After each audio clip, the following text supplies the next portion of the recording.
Bismillahirrahmanirrahim. Assalamualaikum warahmatullahi wabarakatuh.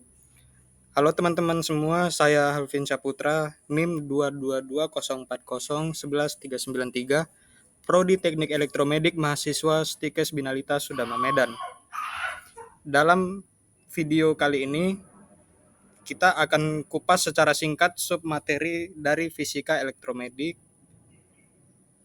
dan materi yang akan saya bawakan kali ini adalah interferensi dan penerapannya dalam kehidupan sehari-hari.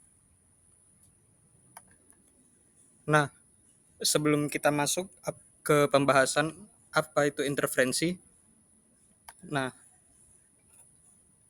ini interferensi yang saya presentasikan. Interferensi adalah fenomena di mana dua atau lebih gelombang bertemu dan saling berinteraksi, menghasilkan pola perubahan amplitude, fase, atau intensitas gelombang tersebut. Ini terjadi ketika dua gelombang berada pada fase atau puncak atau lembah bertemu lembah, atau keluar dari fase puncak bertemu lembah atau sebaliknya di titik pertemuan. Kapan terjadinya interferensi? Interferensi terjadi ketika dua atau lebih gelombang berada di jalur yang sama dan bertemu di suatu titik. Hal ini terjadi pada saat gelombang-gelombang tersebut saling berinteraksi dan menyebabkan pola perubahan amplitude, fase, dan intensitas gelombang tersebut. Nah, dari interferensi ini teman-teman, kita bisa melihat beberapa penemu yang menemukan interferensi cahaya, yakni oleh Thomas Young tahun 1801. Nah, pada tahun 1801, seorang fisikawan Inggris bernama Thomas Young melakukan eksperimen yang terkenal yang membuktikan adanya interferensi cahaya. Dalam eksperimennya, Young menggunakan dua celah sempit dan membiarkan sinar cahaya melewati celah-celah tersebut. Sinar cahaya yang melewati celah-celah tersebut kemudian bertemu pada layar yang berada di belakangnya. Hasilnya, pada layar tersebut muncul pola gelap dan terang yang membuktikan adanya interferensi cahaya. Nah, ilmuwan selanjutnya yakni Augustin Jean Fresnel dan Francois Arago tahun 1815. Setelah eksperimen Young, para ilmuwan lainnya termasuk Augustin Jean Fresnel dan Francois Arago memperluas pemahaman tentang interferensi cahaya. Mereka mengembangkan teori gelombang cahaya yang memahami bahwa cahaya adalah gelombang yang dapat mengalami interferensi saat berinteraksi dengan medium atau benda lain. Nah, selanjutnya interferensi gelombang air oleh George Biddle Airy tahun 1835. Pada tahun 1835, George Biddle Airy, seorang matematikawan dan astronom Inggris, melakukan eksperimen yang melibatkan interferensi gelombang air. Ia mengamati pola interferensi pada permukaan air yang dihasilkan oleh gelombang yang berasal dari dua sumber yang berdekatan. Eksperimen ini mendukung konsep interferensi dan menghubungkannya dengan fenomena lain selain cahaya. Nah, selanjutnya kita beralih ke perkembangan aplikasi interferensi dalam teknologi modern. Dalam teknologi modern, interferensi telah menjadi landasan untuk banyak aplikasi, terutama dalam bidang optik dan pengolahan sinyal. Interferensi telah digunakan dalam teknologi fotografi, mikroskop, teknologi laser, pemrosesan sinyal dalam komunikasi, dan banyak lagi. Dengan memahami interferensi, insinyur dan ilmuwan dapat merancang perangkat yang canggih dan akurat untuk berbagai aplikasi. Nah, berikut perkembangan aplikasi interferensi dalam teknologi modern. Lensa holografik. Hologram adalah representasi 3 dimensi dari objek yang dihasilkan dengan bantuan interferensi cahaya. Lensa holografik digunakan dalam perangkat pemrosesan optik seperti hologram di kartu kredit atau tanda pengenal, serta dalam aplikasi seperti tampilan holografik untuk hiburan atau simulasi. Selanjutnya, pita sinar atau cakram interferensi. Pita sinar atau cakram interferensi adalah perangkat yang digunakan dalam berbagai aplikasi termasuk mikroskopi, fotografi, dan spektroskopi. Mereka memanfaatkan interferensi cahaya untuk mengukur panjang gelombang atau ketebalan objek yang sangat tipis. Lanjut, penguat dan pendeteksi sinyal. Interferensi digunakan dalam interferometer optik atau perangkat pengukuran lainnya untuk mendeteksi dan mengukur perubahan kecil dalam sinyal optik. Interferometer sering digunakan dalam teknologi pengukuran tinggi, seperti interferometer Michelson dan yang digunakan dalam eksperimen fisika dasar dan teknologi laser. Warna pada permukaan tipis. Interferensi juga berkontribusi pada pembentukan warna pada permukaan tipis, seperti pada sabun gelembung atau lapisan minyak yang tipis pada air.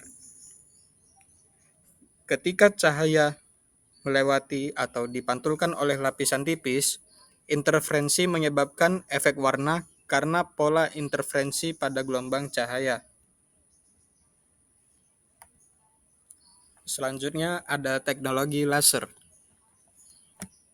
Laser atau light amplification by stimulated emission of radiation bekerja berdasarkan prinsip interferensi cahaya. Proses simulasi emisi dalam laser melibatkan superposisi gelombang cahaya yang mengarah pada penguatan cahaya yang sangat kohesif dan terfokus. Yang terakhir, mikroskop interferensi. Mikroskop interferensi seperti mikroskop Nomarsky memanfaatkan interferensi cahaya untuk menghasilkan gambar yang meningkatkan kontras dan memberikan detail tinggi pada objek transparan atau tipis, seperti sel-sel biologis atau kristal. Nah, setelah perkembangan teknologi pada interferensi, kini kita menemukan teori interferensi. Teori interferensi merupakan konsep fisika gelombang yang menjelaskan bagaimana dua atau lebih gelombang yang berinteraksi dapat saling mempengaruhi dan menghasilkan pola perubahan amplitude, fase, dan intensitas gelombang tersebut. Teori interferensi didasarkan pada gagasan bahwa gelombang adalah fenomena periodik yang dapat berinterferensi ketika bertemu dalam ruang dan waktu. Nah, superposisi gelombang. Prinsip dasar dalam teori interferensi adalah superposisi gelombang. Ketika dua atau lebih gelombang bertemu di suatu titik, mereka tidak akan saling menggantikan satu sama lain. Sebaliknya, mereka akan tumpang tindih dan berinteraksi, sehingga menghasilkan pola baru yang mencerminkan kombinasi gelombang tersebut. Kemudian, interferensi konstruktif. Interferensi konstruktif terjadi ketika dua gelombang bertemu dalam fase atau keluar dari fase sebesar kelipatan bilangan bulat. Ketika hal ini terjadi, amplitudo gelombang akan saling mendukung dan mengalami peningkatan. Pada titik interferensi konstruktif, gelombang-gelombang tersebut berada dalam fase yang sama, dan hasilnya adalah peningkatan amplitudo gelombang yang berinterferensi. Lanjut, interferensi destruktif. Interferensi destruktif terjadi ketika dua gelombang bertemu keluar dari fase atau dalam fase yang berlawanan, sebesar kelipatan setengah bilangan bulat. Ketika hal ini terjadi, amplitudo gelombang akan saling membatalkan dan mengalami pengurangan atau bahkan bisa menjadi nol. Pada titik interferensi destruktif, gelombang-gelombang tersebut berada dalam fase yang berbeda, dan hasilnya adalah penurunan amplitudo gelombang yang berinterferensi. Kemudian, pola interferensi. Hasil dari interferensi adalah pola perubahan amplitudo atau intensitas gelombang di ruang tempat gelombang-gelombang tersebut bertemu. Pola ini dapat berupa pola gelap, terang, atau pola garis-garis tergantung pada sifat interferensi yang konstruktif atau destruktif.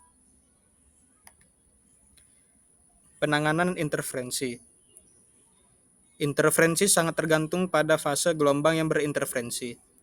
Penanganan fase menjadi tantangan terutama ketika berurusan dengan gelombang yang sangat kompleks atau ketika ada perubahan cepat dalam fase. Dalam beberapa aplikasi, seperti interferensi optik pada panjang gelombang cahaya yang sangat kecil, perbedaan fase yang kecil dapat menyebabkan perubahan besar dalam hasil interferensi. Stabilitas. Tantangan lain dalam interferensi adalah menjaga stabilitas gelombang. Faktor-faktor seperti getaran, perubahan suhu, dan gangguan lingkungan lainnya dapat mempengaruhi interferensi, khususnya dalam aplikasi yang membutuhkan ketelitian tinggi. Sumber cahaya. Sumber cahaya yang tidak stabil atau tidak koheren dapat menyulitkan dalam mencapai interferensi yang diinginkan. Dalam banyak aplikasi interferensi, sumber cahaya yang koheren dan stabil diperlukan untuk mencapai hasil yang konsisten dan akurat. Reduksi difraksi. Difraksi gelombang di sekitar objek atau penghalang dapat menyebabkan gangguan pada interferensi, terutama ketika berurusan dengan sumber cahaya yang sangat kecil atau objek yang berukuran sangat kecil. Pengaruh medium. Medium di mana gelombang berpropagasi dapat mempengaruhi interferensi, terutama dalam optik atau gelombang elektromagnetik. Pengaruh refraksi atau absorpsi dari medium dapat mengubah fase atau amplitudo gelombang dan menyulitkan analisis. Lanjut, pengukuran presisi. Dalam beberapa aplikasi interferensi seperti pengukuran panjang gelombang atau perubahan ketebalan objek, diperlukan tingkat presisi yang tinggi. Tantangan di sini adalah mencapai tingkat presisi yang tinggi dan mengurangi kesalahan dalam pengukuran. Nah, setelah pembahasan tadi, kita bisa mengambil kesimpulan. 1. Interferensi adalah fenomena di mana dua atau lebih gelombang bertemu dan berinteraksi, menghasilkan pola perubahan amplitudo, fase, atau intensitas gelombang tersebut. 2. Interferensi terjadi ketika gelombang-gelombang tersebut tumpang tindih dan saling berinteraksi, bukan menggantikan satu sama lain. 3. Interferensi dapat menjadi interferensi konstruktif atau destruktif, tergantung pada perbedaan fase gelombang yang berinterferensi. Interferensi konstruktif menyebabkan penguatan gelombang, sedangkan interferensi destruktif menyebabkan pembatalan gelombang. 4. Interferensi cahaya telah dipelajari sejak awal abad ke-19 dan pemahaman tentang interferensi telah mengarah pada perkembangan teknologi optik, holografi, dan berbagai aplikasi dalam pengolahan sinyal. 5. Interferensi memiliki banyak aplikasi dalam kehidupan sehari-hari, termasuk dalam teknologi kacamata, mikroskop, perangkat optik, perangkat laser, dan bahkan tampilan holografi. 6. Beberapa tantangan dalam bidang interferensi meliputi penanganan fase yang kompleks, stabilitas gelombang, reduksi difraksi, dan pengukuran presisi yang tinggi. 7. Meskipun tantangan tersebut interferensi tetap menjadi bidang penelitian yang menarik dan penting, karena memberikan wawasan yang mendalam tentang sifat gelombang dan memberikan kontribusi pada berbagai aspek teknologi dan ilmu pengetahuan. Demikian, interferensi adalah fenomena yang penting dan memberikan kontribusi yang signifikan dalam pengembangan teknologi modern dan pemahaman kita tentang alam semesta dan gelombang.